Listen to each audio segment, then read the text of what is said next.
The following content is for entertainment and educational purposes only. It does not constitute means for diagnosis, healthcare advice, nor treatment. Make use of a qualified healthcare professional for such purposes.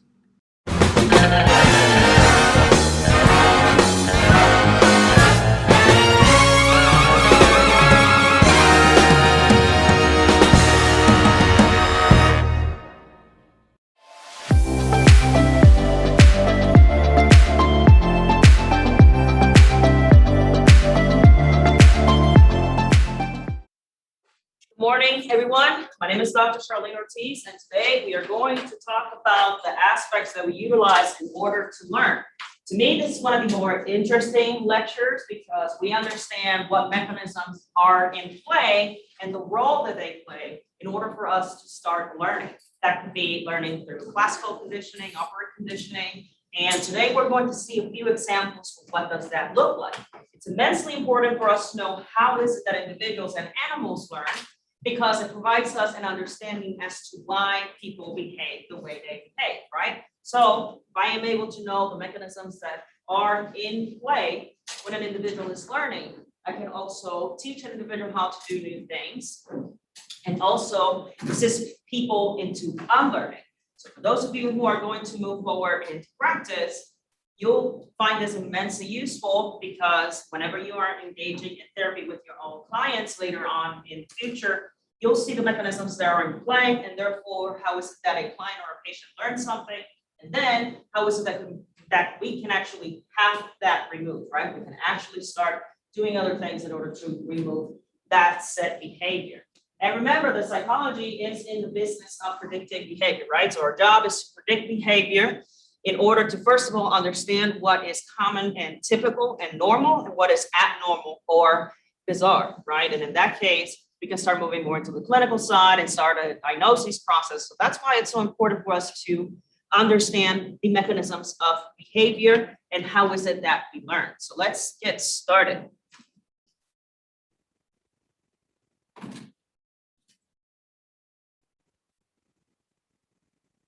So I was talking about learning, right? What is learning? Learning is the means. It's a lasting change in behavior because of the experience that you have engaged in, right? So for example, you're sitting here in this class, and I would hope that there's a thing or two that you're learning, right? I would sincerely hope that my delivery is good enough and that your understanding is good enough so you can become a fulfilling and useful member to society. And why is that? Because here you are exposed to an experience that hopefully is going to allow you to have a long-lasting change in your behavior. I was talking earlier about conditioning, right? Conditioning. In terms of science as a field, right? Psychology as a field, whenever you hear the term conditioning, I want you to think about associations, right? So I want you to draw a synonym with these two terms, right? So whenever you hear the term conditioning, I want you to think about what learning experience am I associating with an event, right? And I'll give you a very, very short example. So for instance, if you are exposed to a condition, right, an event, right? So for example, you go hang out during fall break, don't do anything like jail or hospital.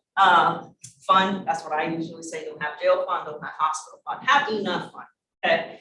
But let's assume that you associate, right? Remember, using that term, associate drinking alcohol with a good time, right? Party, meet new people, hang out with people. Some of you may not associate alcohol with a good time. Some of you may be like, that was the worst night of my life, I got really intoxicated, I got in trouble, I got arrested, I got an DUI, I got in trouble with my boyfriend, girlfriend, parents, right?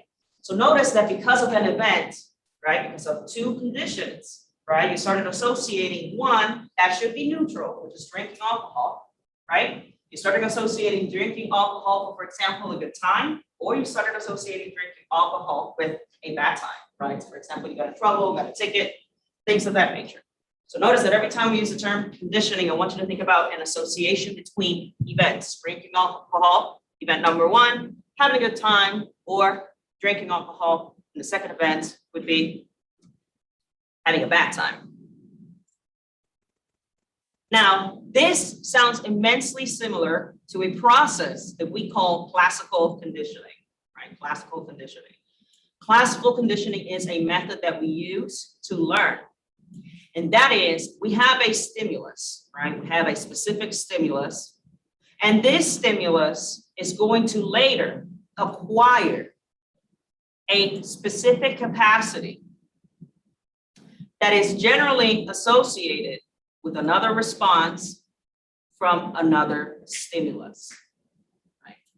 That's just a very, very complicated way to say, I associate something neutral, right? So for example, something neutral would be this book, right? This is a neutral stimuli. This is not a good time. This is not a bad time. This is not a reward.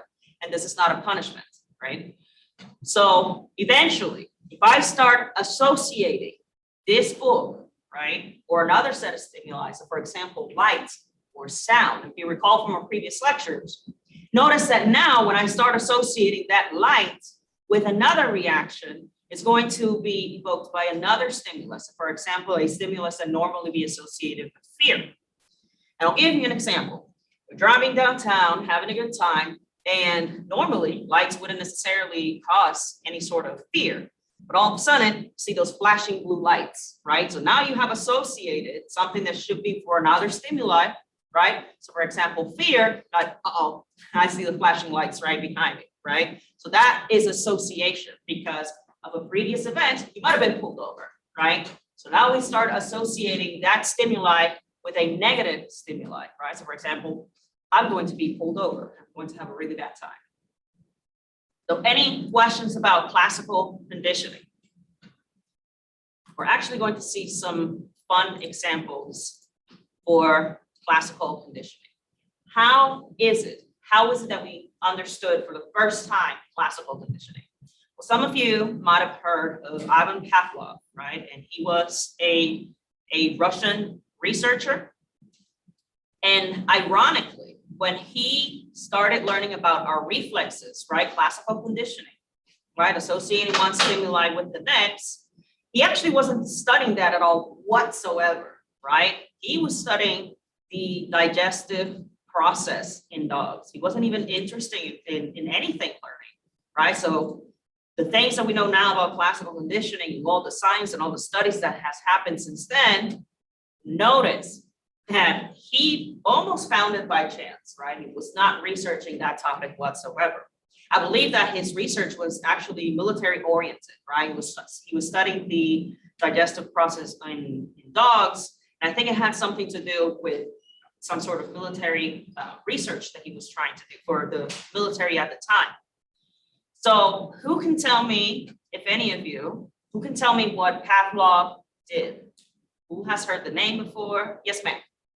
He would ring a bell every time it was time for the dogs to eat. Right. So our friend here, what's your last name? Nunez. So Dr. Nunez over here, she's mentioning that what he did was that we started associating a stimuli, which is generally neutral, right? Which is the ring of a bell, just like the flashing lights of a patrol car of a police officer. And he started pairing, right? And notice that is the term that we're going to utilize here.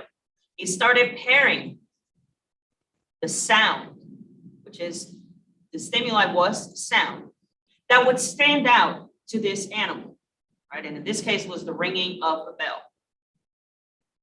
Notice that initially, that sound, that tone was neutral.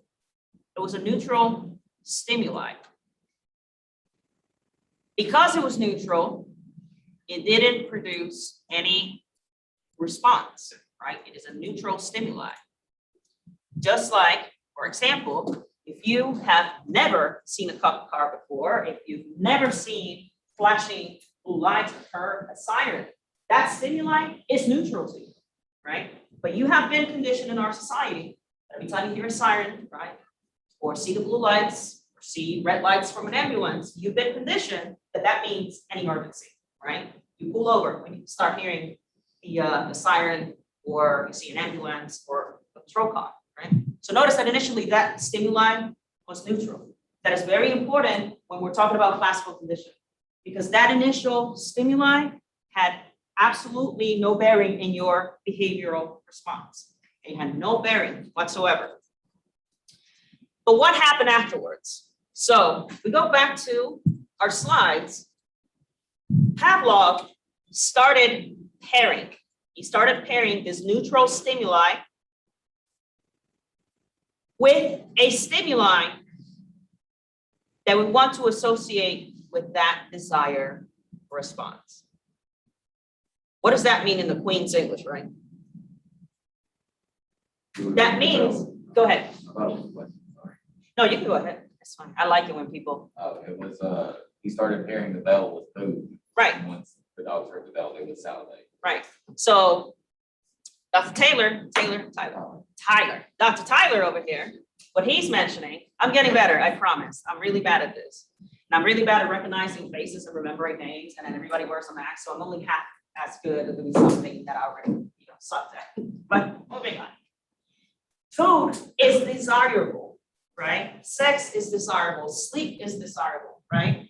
So what he started doing is we're going to associate this neutral stimuli, which is the sound of a bell, and we're going to associate it with a desired behavior. For instance, I want the dog to eat, right? So if I want the dog to eat and I present the dog with food and I start pairing that neutral stimuli with a desired response, with a particular enforcement or reinforcement, I should say, we're going to see that a little bit later on. Notice that the dog now is going to start showing the desired behavior. Now, this experiment was immensely important in psychology, even though I think he was a physician by trade, if I'm not mistaken. I could be wrong. But this experiment showed that there is a relationship, that there is in fact a relationship between the stimulus and the response. He allowed the building blocks and the demonstration that we can have association formation, right? We can start becoming conditioned. And he demonstrated those basic blocks of learning. Right now, for example, right? I'm actively trying to condition you. And you're thinking, how is she doing that? Well, for example, I address people by sir and ma'am, right? I address people by calling them doctor, right? So they can get motivated to pursuing a career later on. That is a form of conditioning because I'm trying to engage with the students with a form of reward, right? So I'll say, thank you for sharing. I'll say something like, acknowledge the person's name, right? That is a form of conditioning. That's a form of reward, right? I am trying to find a desired response, which is you participating and paying attention, right? So notice that in any form of environment, any individual can do this, right? Think about things you do, right? So for example, you help your boyfriend or girlfriend out, taking out the trash and doing the chores. It's because, for example, you wanted your feet rubbed, right? So you've conditioned, right? You've conditioned that person in knowing if they take the trash out and they do something, they're gonna get something in return, right? So I'm going to give you an example. I'm gonna pull it up in your screen so that we can have a very in-depth understanding and presentation of that process. Let's go ahead and share this screen.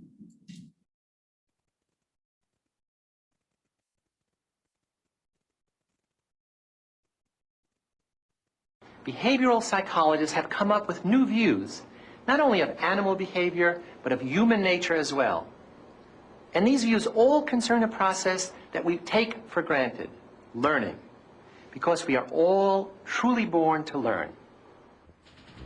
Ironically, one of the most important figures in the study of learning, Ivan Pavlov, wasn't concerned with the subject at all, at least not at first. Pavlov, a noted Russian scientist, won the Nobel Prize for Physiology and Medicine in 1904. As this original footage shows, Pavlov was initially interested in digestion and the action of the salivary glands. By diverting the saliva of dogs into test tubes, he could precisely measure if and how much they salivated during digestion. When food was presented, the dog salivated quickly, an inherited salivary reflex. But over repeated testings, a strange thing happened. The dog salivated before contact with the food. Just the sight of the food was enough to stimulate their drooling. Then, just seeing the food dish, or even hearing the footsteps of Pavlov or his assistants, was enough to trigger this built-in reflex. What was going on to elicit this response? Pavlov decided to find out by systematically varying the stimuli and measuring the dog's reaction. Metronomes, lights, and bells were all used as stimuli, and they all worked as stand-ins for the food. What mattered was not the kind of stimulus that was used, but the fact that it reliably signaled that food was on the way. Pavlov had discovered a fundamental type of learning called classical conditioning. An original stimulus elicits an automatic unlearned response. Both stimulus and response happen naturally. They are unconditioned. Then a second, neutral stimulus that never elicits the unconditioned response by itself is introduced just before the presentation of the original stimulus.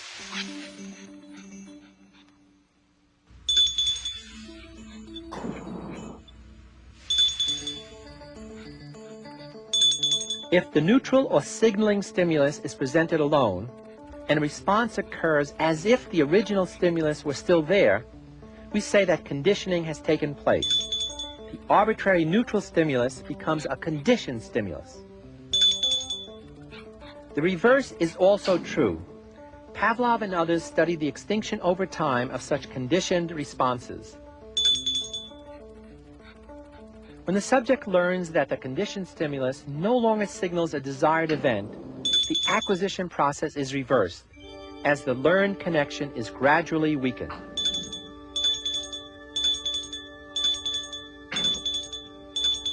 Pavlov's work, and the work of those who followed him, led to a remarkable conclusion, and that is, any stimulus an organism can perceive is capable of eliciting any reaction the organism is capable of making.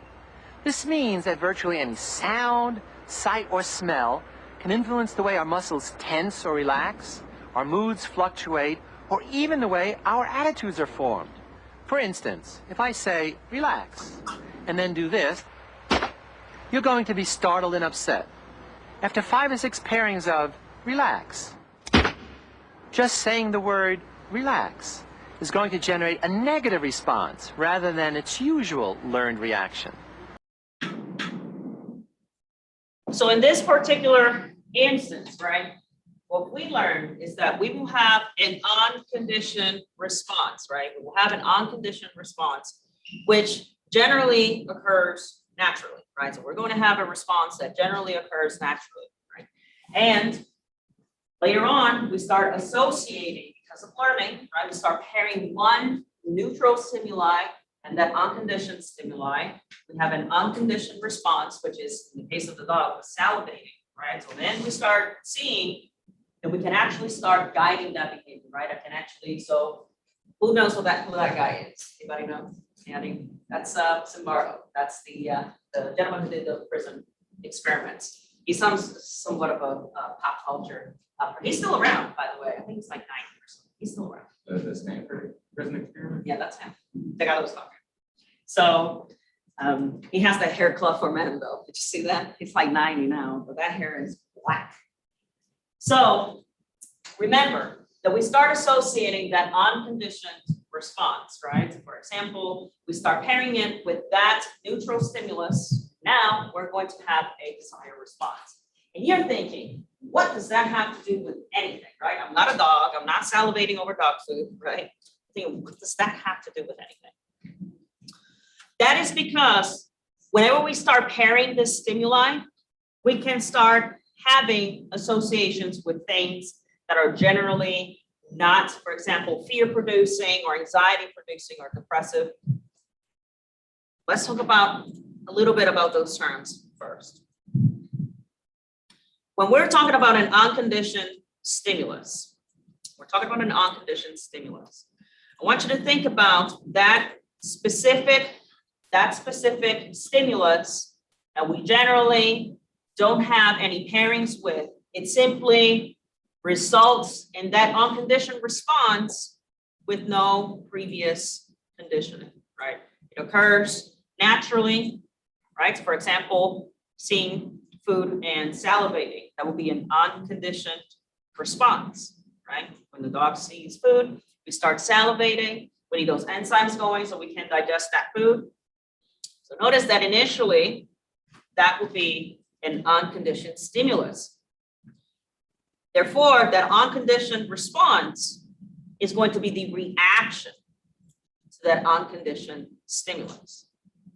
Remember that this is before any conditioning, right? Or any conditioning has actually happened. All right, so you're naturally inclined to have set response. For example, salivating, if I showed you some food, right? Like, oh man, I want some of that food, right? Now, what is a conditioned stimulus? First, that stimulus used to be neutral, right? Remember, just like the blaring, right? The blaring of a siren. And I'll change it a little bit. For those of you who have anxiety, right? Generally something that doesn't evoke anxiety, right? So think about a set of stairs, an elevator, an escalator. That would be a neutral stimuli for them. But we start associating that neutral stimuli with a conditioned response. Now we have a learned reaction. Now we have a learned reaction to that conditioned stimulus. Notice that initially that elevator, those sirens, that light was neutral. That light, that blaring of the siren, that was neutral. But later it was paired, it was conditioned. It was a learned reaction to that previously occurring conditioning. Now, what happens in order to produce that conditioned response, in order for that neutral stimulus become not neutral and become conditioned, we need to start engaging in trials. What are trials? I'm going to start pairing that stimuli with that neutral stimuli and that previously unconditioned response. What does that mean, right? What's that in good old English? I have my neutral stimuli, right? So for example, I have my, say, alcohol. That alcohol is neutral, but then, right, we started pairing this neutral stimuli with a good time, right? So now, because I'm giving you these trials, right, every weekend you go hang out, start drinking, have a good time. That's one trial. We do it again, that's a second trial. And then we keep doing this, and after a couple of pairings, 6 to 15 pairings, you'll see that that neutral stimulus, which used to be alcohol, now it's not neutral. Now it's become conditioned. Now I'm looking for that response, which is having a good time. So notice that a lot of this can explain drug addiction. It can explain panic disorders, phobias, because now I have had enough trials that I have associated a previously neutral stimuli with a good time. For example, if I am depressed and I do cocaine or I do any sort of drug, notice that I started pairing this drug with the reward of feeling better, right, at a neurotransmitter level. So I'm pairing just seeing that cocaine, just seeing that alcohol, just seeing it, which should have been neutral. Now I'm pairing that, it has become conditioned because of the many trials that I engaged in that I associated with my conditioned response. Remember that this process in order for conditioning to occur, it has to be very reliable, right? It has to be very reliable at first. The thing is, once we've learned a condition, right, it's very difficult to address, right? It's very difficult to remove. It's not impossible, but if you have always associated, right, saying good morning and people saying good morning back, and that feels nice, it's going to take a while for you to stop saying good morning to people. So any questions about that? So are you saying that with what you said, anxiety and phobia can be learned behavior? So Yes. especially with anxiety, if someone gets anxious over not knowing something, but the not knowing be a stimulus? So something has occurred that has led the person to associate the unknown with fear. Now, naturally speaking, not knowing something can induce worry, right? But we're thinking about fear. We're thinking about panic. That would be a not necessarily common and typical response. So we can start thinking about where is that pairing? Where did that occur, right? So we can start identifying, for example, say, and this is just an example, I'm not saying this is the case, but say when you were very little, every time you didn't know something, mom would slap you over the head. But now as an adult, not knowing something induces fear because you have associated something that should be pretty neutral. It's like, hey, I don't know what time of day it is. That's pretty neutral. But now associating not knowing what's going to happen, we can start looking into maybe this is a trauma response. Maybe this was conditioned. This person was conditioned thinking, you're an idiot. You don't know what time of day it is. You don't know anything about anything.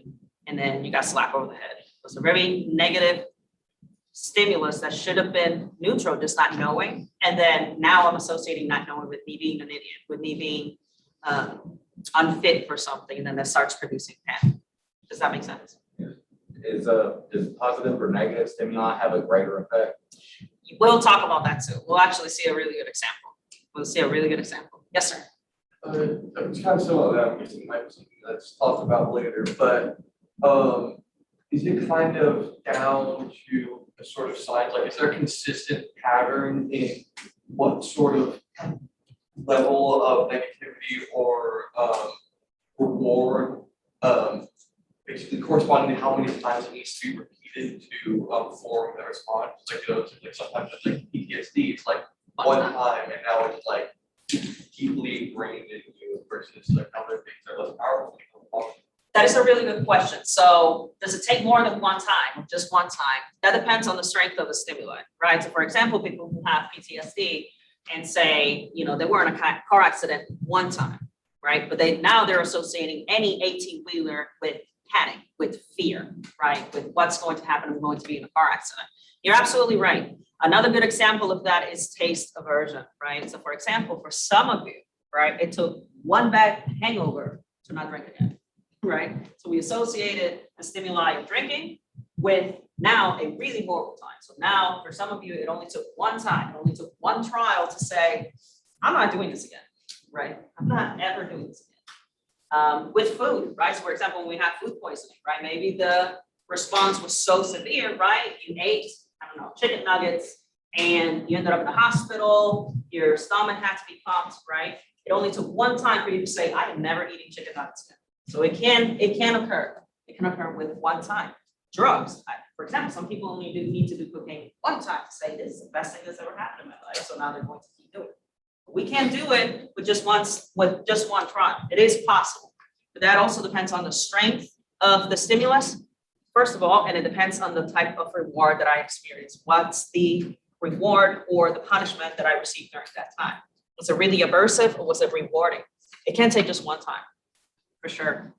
Is that like sort of a consistent correlation? Like, can you like quantify like, oh, this is going to religion take like around this many times? Does it depend too much on like the person, how they're like, you know, for example, some people are in a car accident or like can go through like war and be like fine.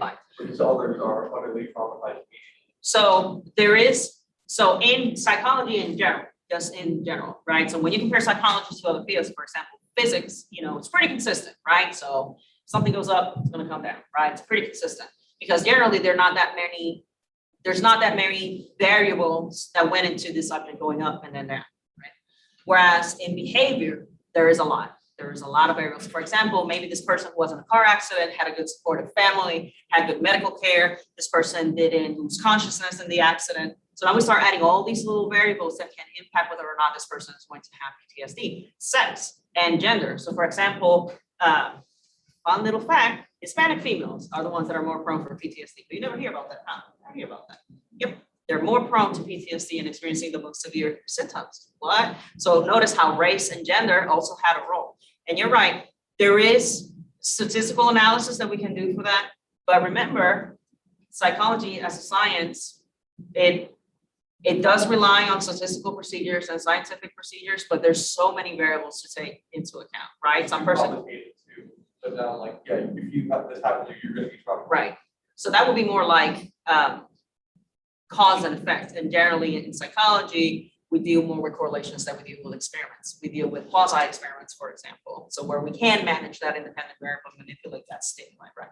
Be pretty unethical. If I were like, everybody that's here, want to give you a car accident, right? So if I try to manipulate that stimuli, it would be very difficult. So we have to rely with correlations most of the time. So it'll probably make it easier to uncondition people if you know sort of the strength you need to undo something. Right, and we do. We do. That's why, for example, we do therapy. There's many therapeutic techniques that we can use to have a person unpair that stimuli, for sure. And we do. Is that why people who have like PTSD from specifically from like military service, like I've heard that they can use things similar to like Call of Duty and things that, not specifically Call of Duty, but put in simulations that it removes the sounds of explosions and stuff from that negative reaction of Right. being shot at. So that is a form of therapy, by the way. And we call that exposure therapy. So for example, say an individual has been sexually assaulted, right? So you have a male that's been raped, right? And of course, I can have this person be raped again in order to become less emote less or have less trauma over their sexual assault. But the next thing that we could do is recall the rape and go through the rape over and over again in session, right? With me, sitting down with me. Eventually, because we're pairing that stimuli with a safe environment, with their therapist in a safe environment, and you're in control now, right? The other person who did the assault is not, you are. So eventually we start having exposure, right? And that stimuli becomes less strong. It's almost like when we talked about the sense of smell, right? In our previous chapter. So if it smells really bad here, eventually your nose is going to get used to that smell and it's not as strong anymore. So the same would be with exposure therapy. Exposure therapy is very difficult, depends on the person, because the person has to relive their trauma over and over again. The car accident, the war exposure, the sexual assault, the kidnapping, whatever brought them into session. It's one of the procedures that is typical. It's typical to do that in therapy, relive that trauma over and over again. So it's not, so that condition is not as strong. You become habituated and now it's not as difficult. So it is a form of therapy for that condition for sure. All right. So notice that we can start conditioning, as we noted here in class, we can start thinking about condition, fear, and anxiety. Notice that now we are going to start shaping that emotional response with a previously neutral stimuli. So for example, 18-wheelers, you thought they were cool, like whatever, there's nothing wrong with an 18-wheeler, but then you have a car accident, right? So now we start having effects, for example, we start having effects on how your emotional response is going to be shaped, right? Now, there are other conditioned responses, right? And these can affect physiological processes. So for example, that previously neutral response of alcohol, now you start vomiting because you're intoxicated. So now we have a physical process, right? We have a physical reaction, right, to that process. So for example, people who have been sexually assaulted, right? For example, a male that's been sexually assaulted, now he can't have sex. Now he thinks he can't have sex, he can't have an erection, he can't have an orgasm or ejaculate, right? And that is because now we have physical responses to that condition of being sexually assaulted, or other methods or other means of being traumatized or being conditioned to one response. Now, interestingly, this is pretty interesting because those likes you get on TikTok and those comments on Facebook, for those of you who are a little older, I don't have TikTok. I think I should have TikTok, I just don't. But those likes, those comments that you get, now what we're talking about is you are acquiring, right? You are acquiring things that you do like doing and things that you don't like doing because of classical conditioning. So for example, maybe you didn't like posting on Facebook, you didn't like posting on TikTok, but then you started noticing all the likes that you started getting. Well, now I am shaping what you like and don't like because of that sense of acquiring new conditioning. So think about, for example, some individuals who are severely alcoholic. They do sell medication, or let's call it chemical, let's call it that.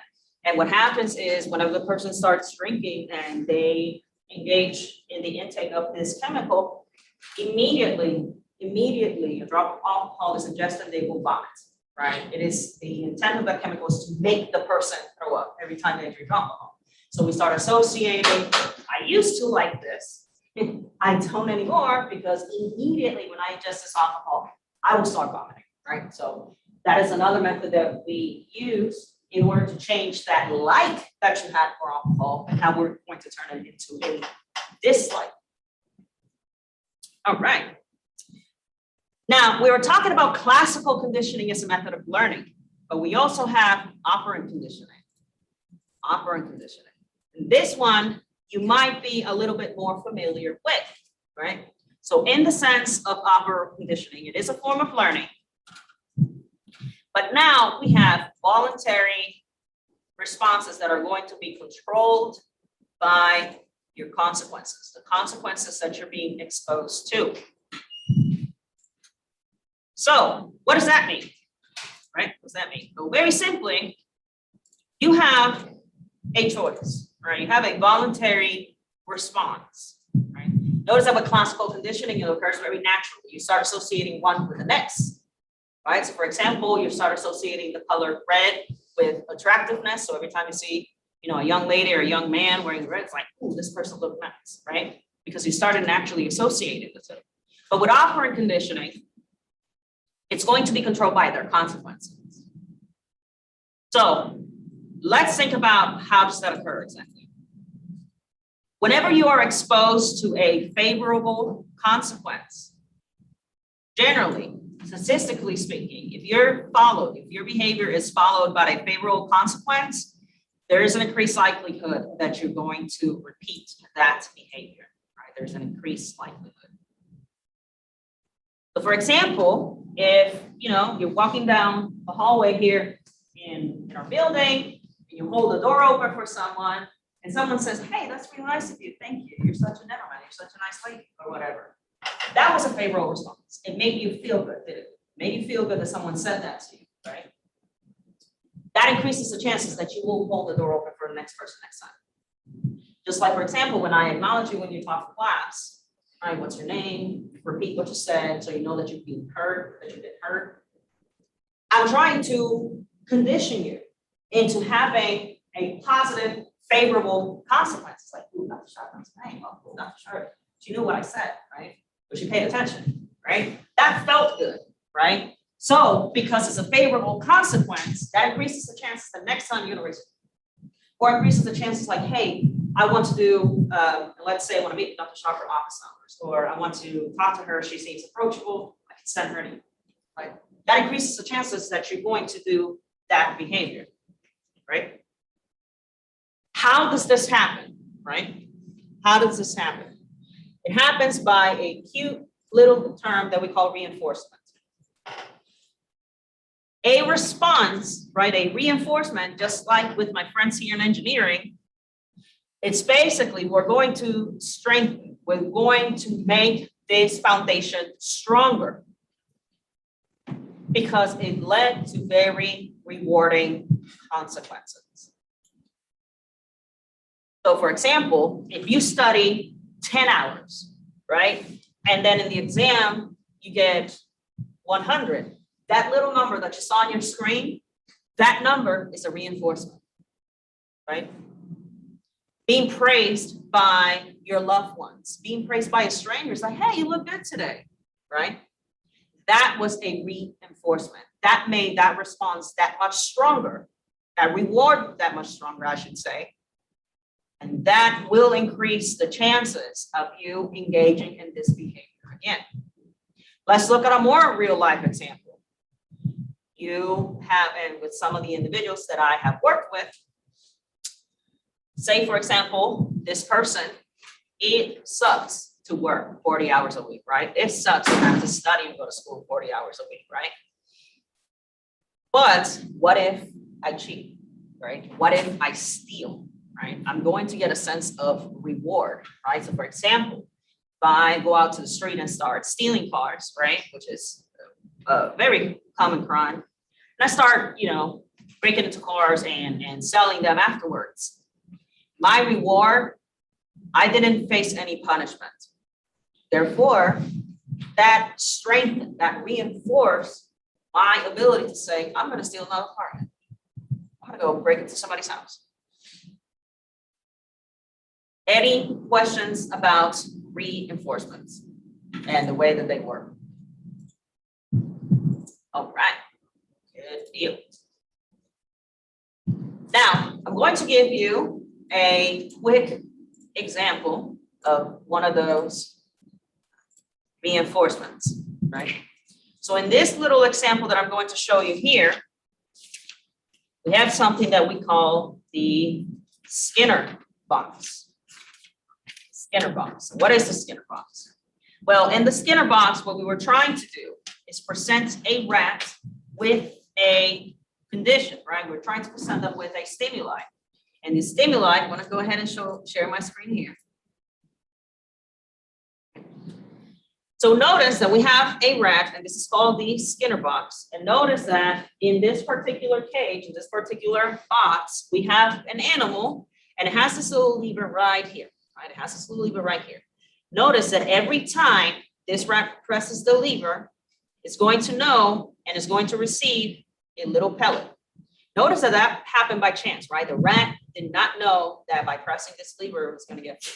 But then we start engaging more and more repetitions, just like if I say, thank you, thanks for sharing, or somebody says, you did a good job today for class, right? That engages me and promotes that behavior.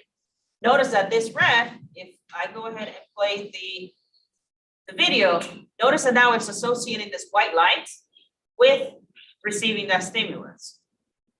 And in this video, it doesn't show, but sometimes the light will be red. Now we're going to start associating that with a punishment, because now the little cage is electrified and it will give it a little electric shock. But it started noticing that I have this response, and it's rewarding because every time I press this little lever, I'm going to get food. But whenever that light turned red, or in some cases what they like to do, instead of the light, they'll play a little sound. You'll see how the rat stops moving, right? The rat starts freaking out. It's like, oh man, I'm about to get shocked, right? Because we had more repetition that either led to a reward or might have led to a punishment. We're actually going to talk about punishments too. I'm going to talk about that very shortly.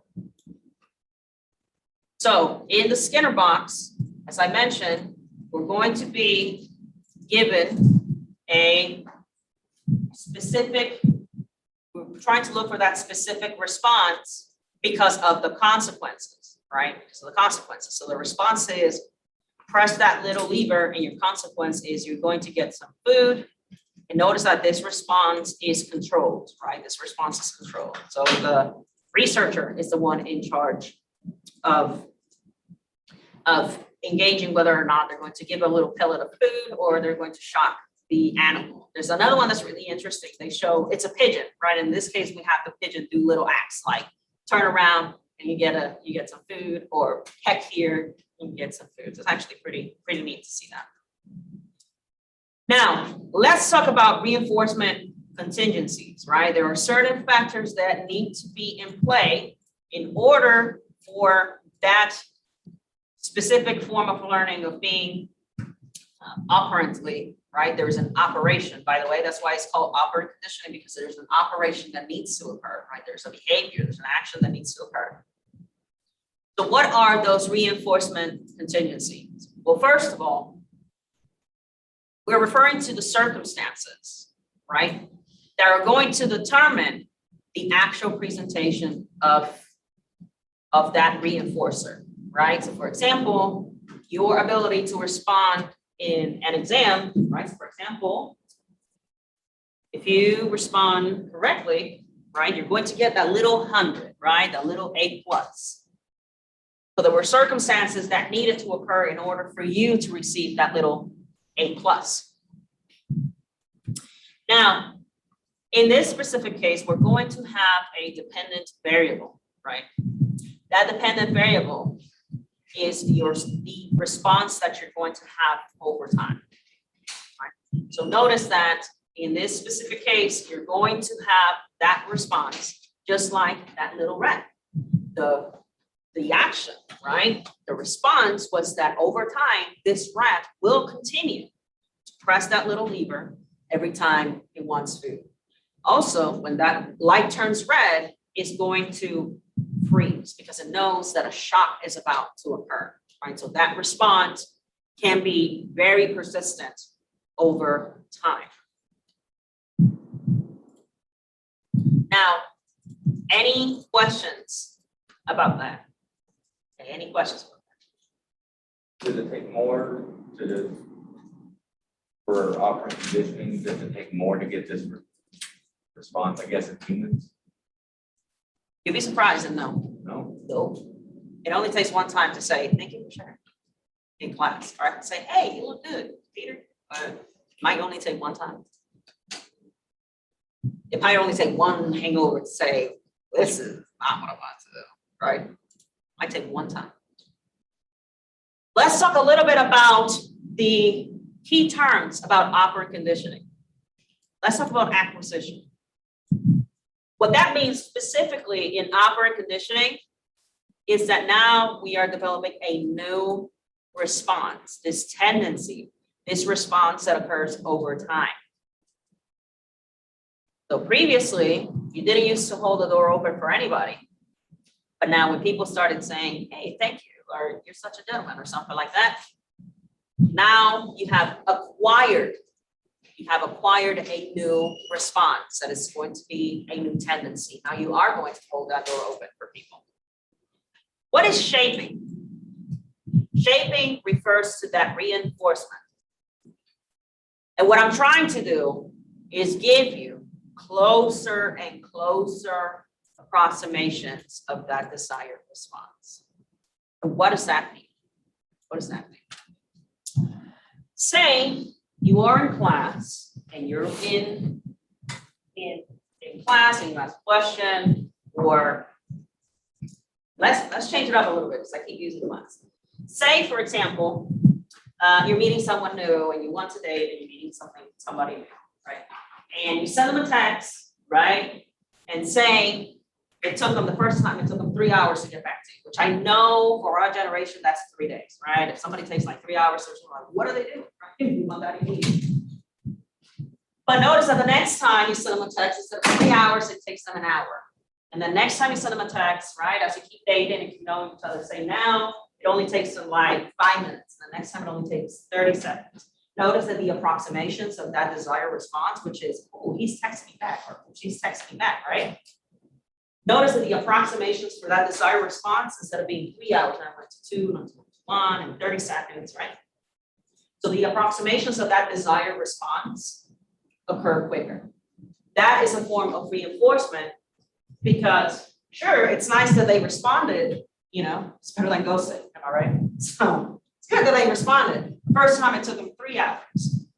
But now that reinforcement might be a little less strong because it didn't happen in an immediate, very quick succession, right? So we want to, in order to reinforce something, we want to do it as quickly as we have that desired response. So imagine if you ask a question in class, right? You ask a question in class, and then I don't say anything, right? You know, and I just keep going, right? But then after class, I say, oh, that was really nice of you. Thank you for sharing. That is still a reinforcer, right? Because I am giving you a form of reward, right? But it would have worked better if I did it right then and there, because we have a closer and closer approximations to the desired response, which is I want you guys to participate in class. Just like you're texting somebody that you're getting to know, right? So sure, it's nice that they tested you back, right? But we want that conditioning, right? That operational conditioning to occur a little bit quicker. That will make that reinforcement that much stronger, right? And I would argue that the same happens with punishment, right? If somebody needs to be punished, if it's now punishment's very tricky. We're going to talk about punishment. Punishment is much more different than reward. What is extinction? This is when I stop giving you that reinforcement. Now, instead of texting you maybe every 3 hours, maybe every 30 seconds, I just simply don't text you anymore. So I just ghosted you, right? Or being ghosted, which is kind of, never mind, that's neither here or there. But moving on, we're not here for ghosting, we're here for operant conditioning, right? So notice that in this process, we're going to not learn how to produce that response again in that context, right? So for example, if you were used to holding the door for people, and now that association doesn't occur anymore, we just don't say thank you anymore, that's going to lead to extinction, because now that reinforcement has stopped. Me saying thank you or me helping you. Let's move it into the clinical side. If I start changing that reinforcement, so for example, associating an elevator or an escalator with fear, and I'm able to change that reinforcement, right? I'm able to change that reinforcement and not start associating that with fear. That what that's going to lead to is we're going to have extinction, right? We're going to stop having that response of fear, right? So every time I see an elevator or an escalator, eventually, and as I mentioned, like with exposure therapy, I'm going to start changing that response, and it's not going to have that same reaction. You're not going to have that same reaction anymore. But remember that I mentioned earlier that it is very, very hard. It is hard to remove that conditioning. It's like learning, if you remember from our very first definition today, learning is long-term. Learning is a change in behavior that is very long-term. Why is that? Why is it so hard? That is because we have an inherent resistance to extinction. Once we have learned something through trials or operant conditioning, remember, it's going to take an organism a long time because they're going to continue that response after that reinforcer has been eliminated. So your response is going to be exactly the same for a while. So for instance, let's talk again about your fear of elevators, right? Or rats or snakes or common fears like that. So, or presenting, right? Or being in front of a crowd, right? Even after that reinforcer has been removed, for example, you're texting this person, you're calling this person, and that person doesn't text you again, right? Notice that reinforcer has been removed. But for some reason, you keep texting them, it's like, hey, I hope you're okay. Or like, hey, maybe you don't have any signal, LOL, right? And you keep texting that person, right? Because you have learned that when you send a text, you get a text back. But notice that now you don't have that reinforcer and you still continue that behavior. Why is that? Because we have resistance to extinction. We have a natural and inherent way of resisting what we have learned. So if you have learned that every time you hear a siren, you need to move to the right because there's a cop car or there's an ambulance going, it's going to take you a minute to stop doing and engaging in said behavior because you're resistant to extinction, right? It's going to take a minute. It's not impossible. It is possible. That's one of the methods that we use in therapy. So for example, exposure therapy, we're removing the control, for example, that assault had. We're putting that control on you. We're not having that person who is assaulting you have the control anymore. You are in control of the situation. So, but we will have an inherent difficulty and we're going to have that particular method of extinction be very, very difficult to acquire. Now, when we are Oh, I thought you had a question. So when we are talking about the control, right? We're talking about the control of the stimulus. Let's talk about generalization first. Let's talk about generalization first. When we're talking about generalization, what I mean is that we are going to have a specific stimulus, right? We're going to have a stimulus, and we have already learned that every time I have this stimulus, this is the response that I'm going to get. So for example, every time I hear a siren, it means that a cop car is coming through.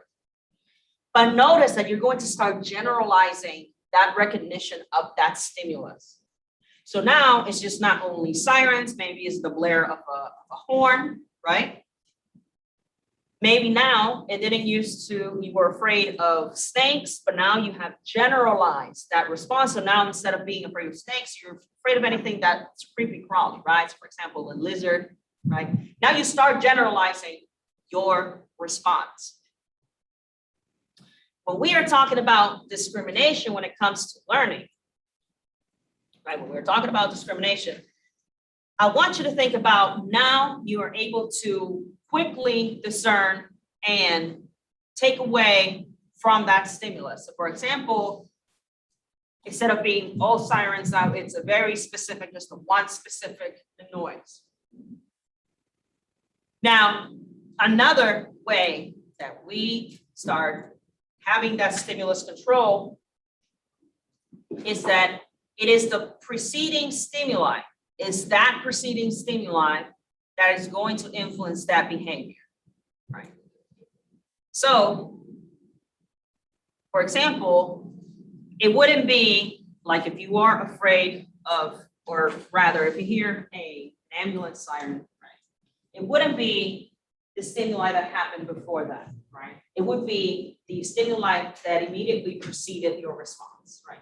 We're talking about that immediate, right? That immediate stimuli that led to the response. So if you remember from the video that we just watched for Pavlov, every time they would ring a bell, the food was immediately there, right? So it was a very immediate stimulus, right? We had the food, we had the bell, right? Very immediate. So that association can be done more quickly. Interestingly, once you learn it, you will respond accordingly, right? Once a stimulus has been, an operation has been learned, it would later lead to respond accordingly. Now, notice that we can have with this discrimination, I want you to think about both the reinforcement and the non-reinforcement of that response.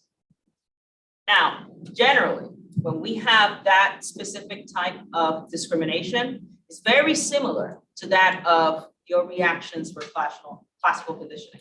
So now we have, let's see if I can draw a bell. Look at that. That good enough? Sure. For my artists out there, they're probably just flipping. So now, every time we hear that one specific noise, and we see that one specific siren, notice that you are going to discriminate. Yes, it is this specific noise that is leading to that reaction, right? So it wouldn't be all sirens, it would be the one specific siren. Now, I'm going to show you an illustration, right? I'm going to show you an illustration of what it looks like to be reinforced, what it looks like to be generalized. And this is an immensely popular study, right? The study was conducted by Watson and his then assistant. They later became married. It used to be his student, so he married his student, is basically what I'm trying to say. He married his assistant. So in this case, what we wanted to do was give this person, this young child, the association of a specific stimuli. And what happened then? Well, we had a very neutral response, but we started associating that response to a punishment. And in the case of the punishment for this child was to scare him, was to actually scare the child. So what would happen is it's the really loud noise via a horn or a blare of an alarm, we would purposely scare the infant in order for the infant to associate that with a stimulus of fear instead of it being a neutral stimuli. And you're wondering, how did that happen? Why are we scaring a little boy to death? Because we didn't have ethical standards. That's why we have so many ethical standards now. Fortunately, a lot of the things that we have learned in psychology were conducted in a less than ethical means, so we're just going to call it that. And that's why that study was allowed to be conducted. So let's go ahead and share this video.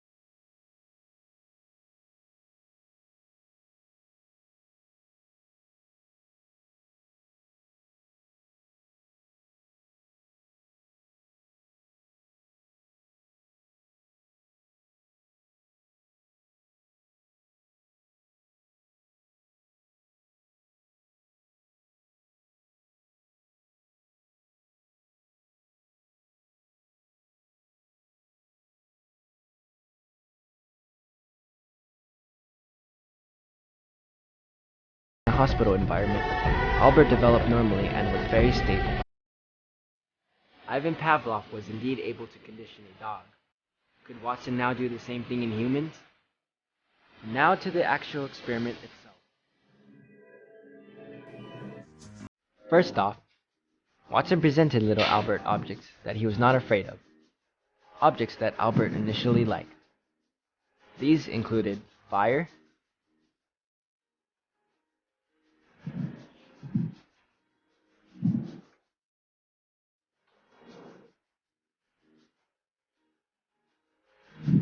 a monkey,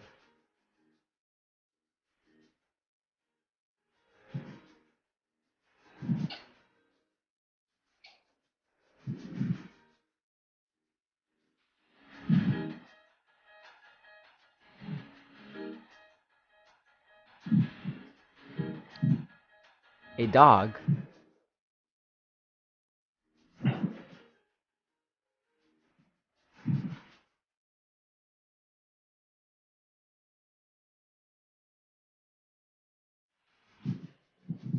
a rabbit,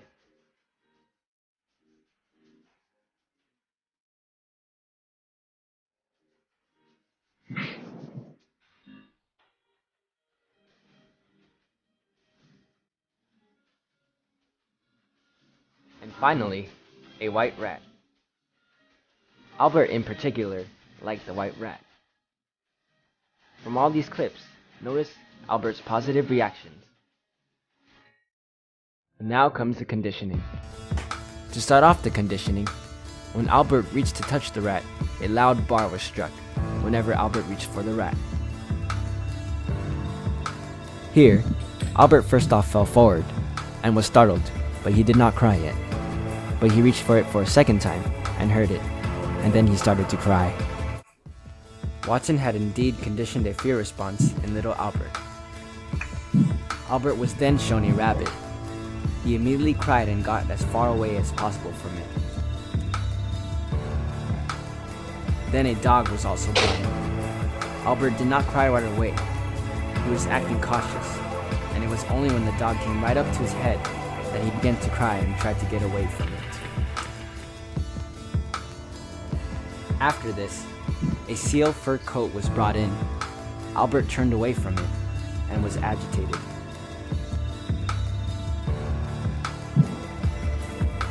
Then Watson used a Santa Claus mask, in which invoked an even more negative response by baby Albert. From the previous experience from the white rat, little Albert suddenly became afraid of familiar objects that had the same characteristics as the white rat. This phenomenon was known as generalization. Watson then wanted to test whether the reaction would carry over in a different setting. The previous tests were done in a small dark room, but now he was brought into a larger room. He was presented with the same objects but did not show strong symptoms of withdrawal until the objects were paired with a loud noise. Watson now wanted to see if fear could remain in Albert over a period of time. So Albert was brought home and returned in 1 month.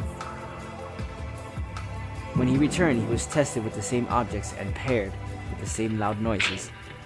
Albert indeed showed the same strong signs of withdrawal. Watson once again proved that he can condition fear into baby Albert. Watson concluded that phobias were most likely conditioned responses. The little Albert study is extremely important in psychology and other disciplines. It has inspired other important researchers of the past and continues to impact the direction of psychological investigation today.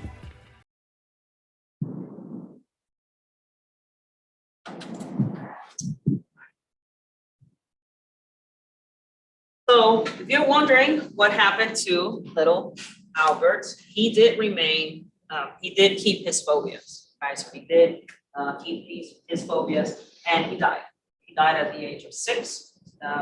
Not related to his phobias, by the way. I don't want you to like, they killed that baby. That's not what happened, okay? He died at the age of 6.